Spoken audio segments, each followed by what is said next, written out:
we know that drugs that are associated, stimuli that are associated with drugs are able to motivate drugs, right? So smelling the smell of smoke, cigarette, or seeing a syringe, or the pull of a bill might trigger an addict to go and seek out the drug.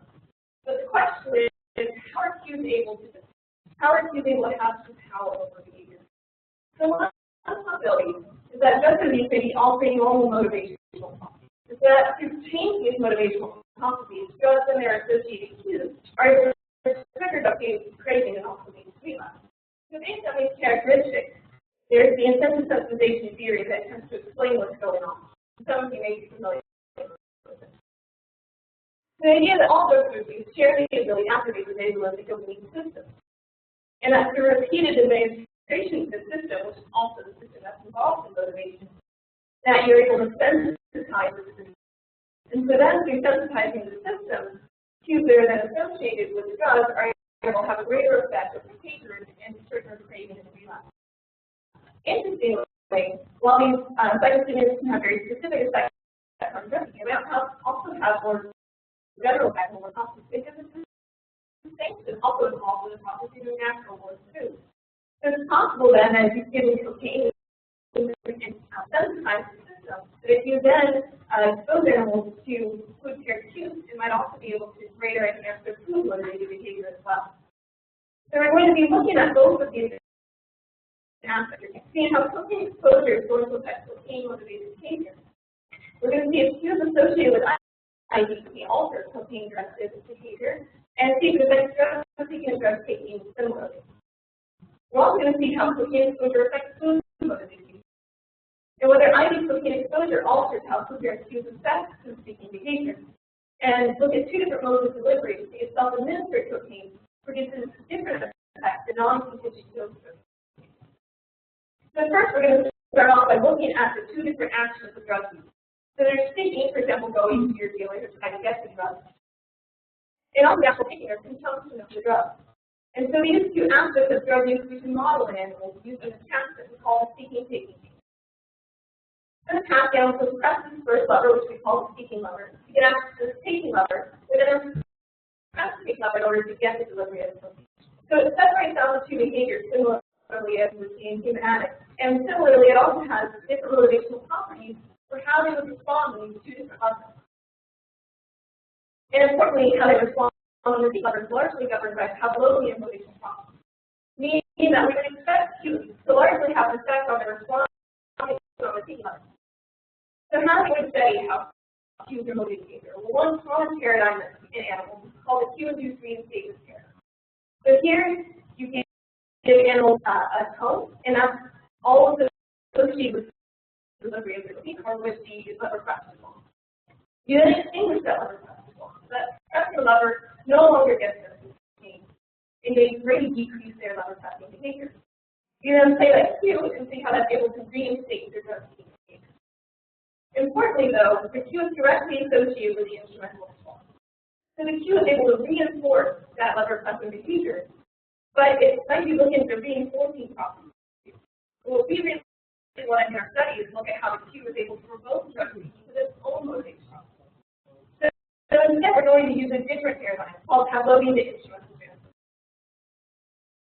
We're going to combine this with the seeking-taking chain so we can see how cues are affecting reward-seeking and reward-seeking activity. So the Pavlovian instrumental transfer, there's an auditory cue that's associated with the delivery of the cocaine and the CS+. And then a different auditory associated with the control, and that's the CS-. Then an instrumental training on that seeking-taking chain that I showed you before to receive the cocaine. And importantly here, none of those cues are present. They're then tested to see how those cues are going to then affect those level pressing behavior in the absence of giving them the reward.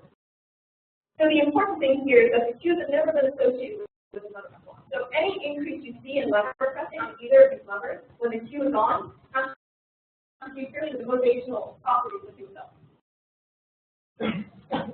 So bringing this back to addiction, it's like presenting them with drug paraphernalia that's associated with it in the high. Then, a dealer having to go and then, go to their dealer and then take the drug and have that associated with a high. And then in tests, presenting them with those cues and seeing whether that will more greatly affect whether they seek out the drug or whether they. So we want to see how cocaine cues for both drug taking and drug taking, and we predict that they want to increase cocaine-motivated behavior generally. Probably not. That's generally what we find.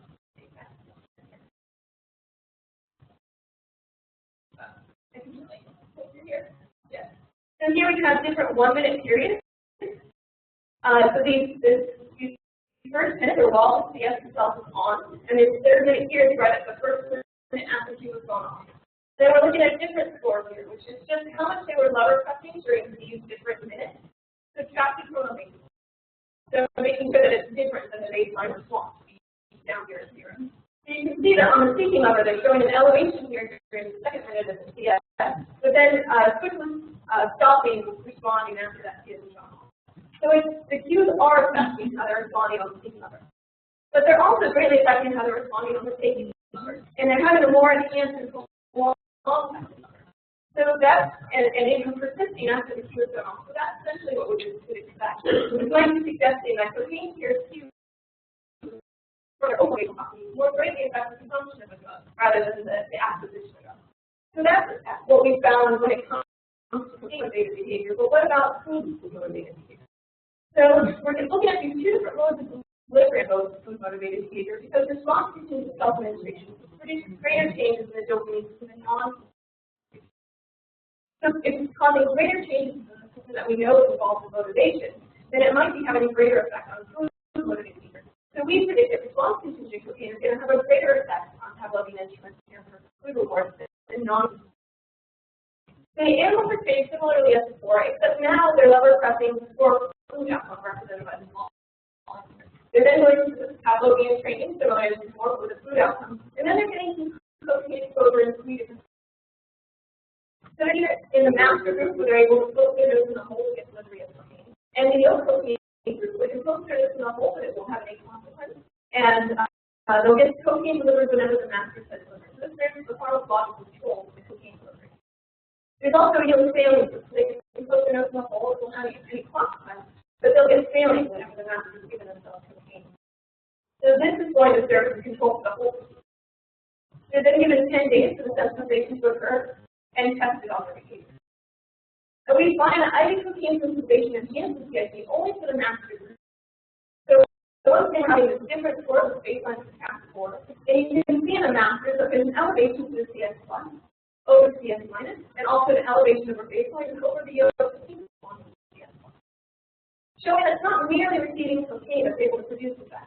It's also not something about this procedure because the yield failing is clearly not showing an effect either. So there's something about the self-administration procedure, either the predictability of the delivery of cocaine or the positional control over the delivery that has an effect.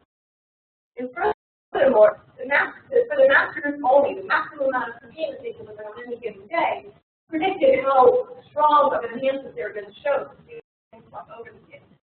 So this might be related to kind of the extended access effect earlier, that the more amount of cocaine they're able to get in a day, the bigger effect that has on their motivation, even when it's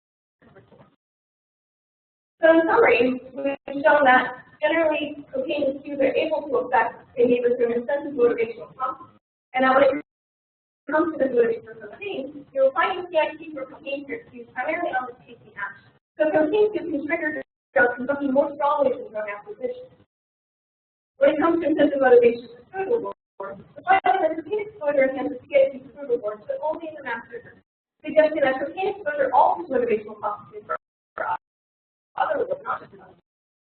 And that's not sufficient for people to see. Well, I think everyone has a major lab in our time use this tonight.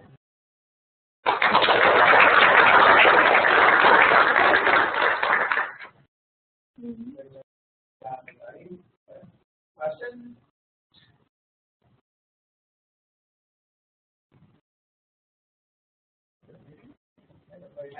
Great job.